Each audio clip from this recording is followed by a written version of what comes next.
everybody. How are you today?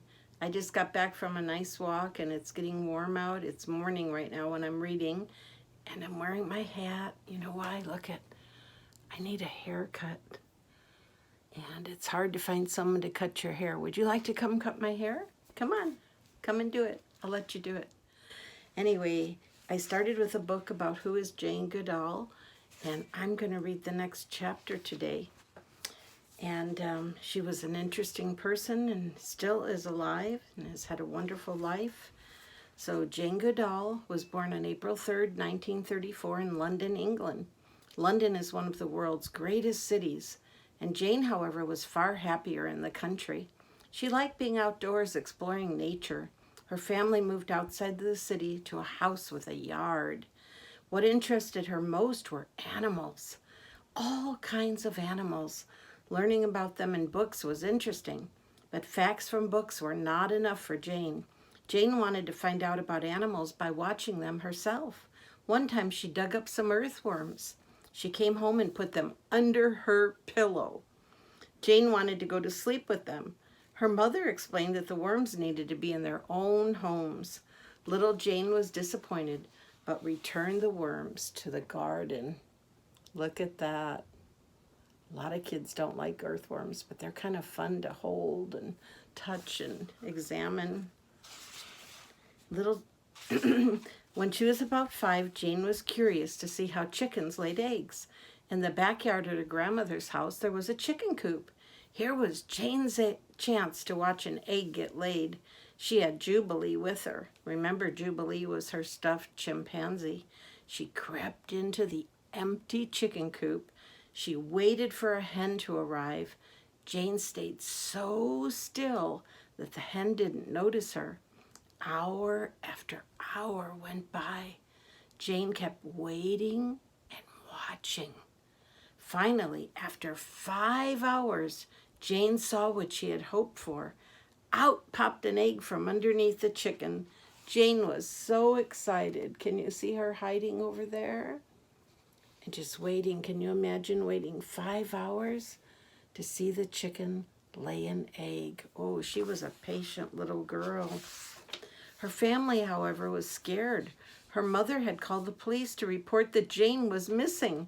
But when Jane returned to the house, she did not get a scolding. Her mother understood that Jane was not being naughty. She needed to learn about the natural world in her own special way. Jane's mother was called Vanna. She wrote novels. Jane's father, Mortimer, was an engineer who later became a race car driver. On Jane's 4th birthday, her sister Judy was born. Imagine sharing the same birthday as your sister or brother. Look at that. The Goodall girls were young when World War II broke out in 1939. Adolf Hitler was the Nazi leader of Germany and Austria. He was trying to seize control of all Europe, including England. So right before the war, Jane's family was living in France. Her father was racing cars there. However, once the war started, the family returned to England. Mortimer joined the British Army in the fight against the Nazis. Vanna and her 2 young daughters moved in with Vanna's mother, who lived in the seaside town of Bournemouth, a little more than 100 miles from London.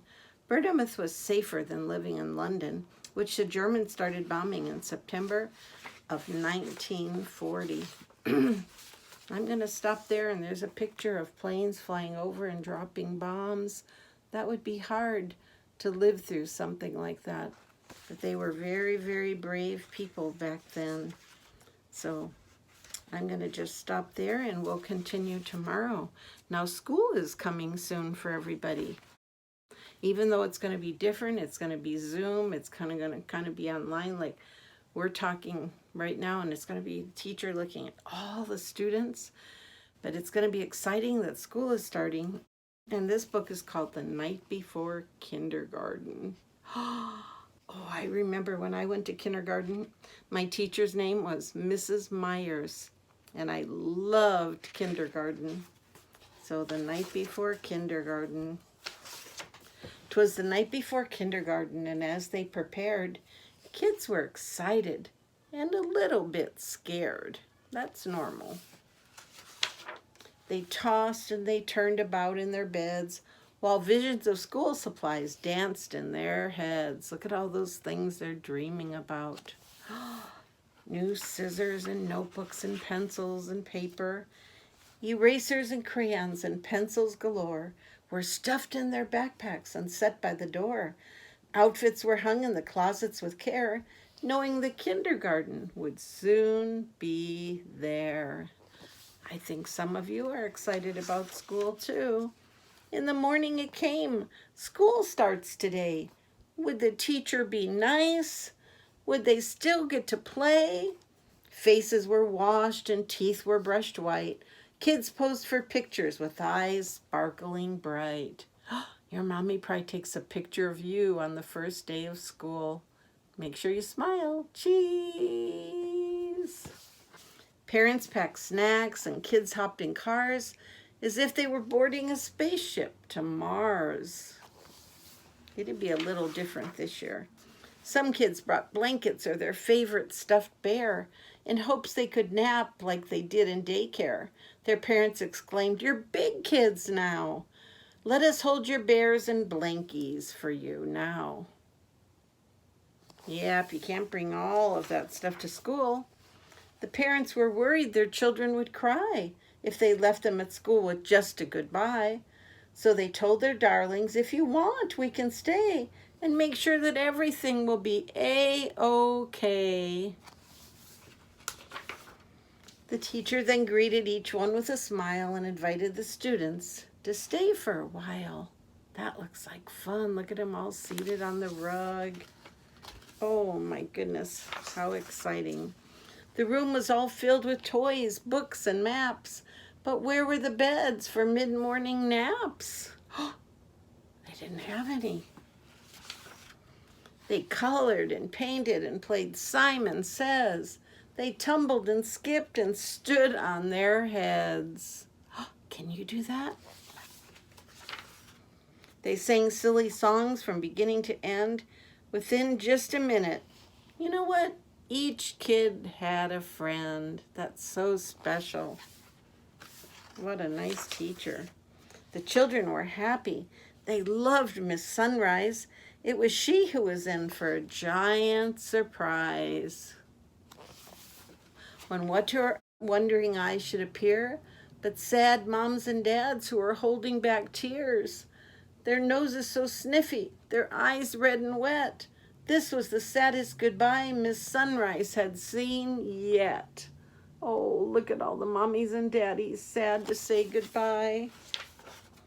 She gathered the grown-ups on the magical rug and sent them away after one final hug. The children all waved from the door of the school. Don't cry, Mom and Dad. Kindergarten is cool. Yep, they're going to be okay, and you're going to be okay no matter what grade you're in. You're going to love school. I just love school so much, and I love teaching school too. This is called Chicka Chicka 1, 2, 3. Do you like to count? Chicka Chicka 1, 2, 3. 1 told 2 and 2 told 3. I'll race you to the top of the apple tree. Climb, said 4 to 5 and 6, bright little numbers that joined the mix. Hurry, yelled 7 to number 8, slow-poke fellow who's always late. Chicka chicka 1, 2, 3, will there be a place for me? Here comes 9 to the apple tree. Next comes 10 and then 11. Wow, these apples taste like heaven. Chicka chicka 1, 2, 3.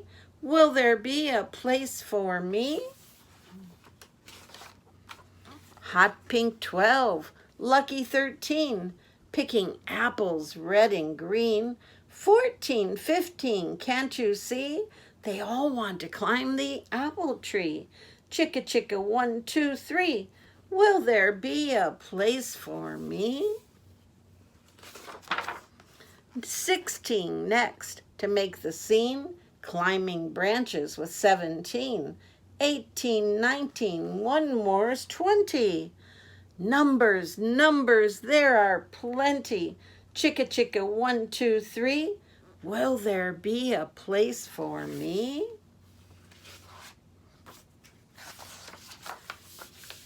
Curvy 30, flatfoot 40, climbing up to join the party.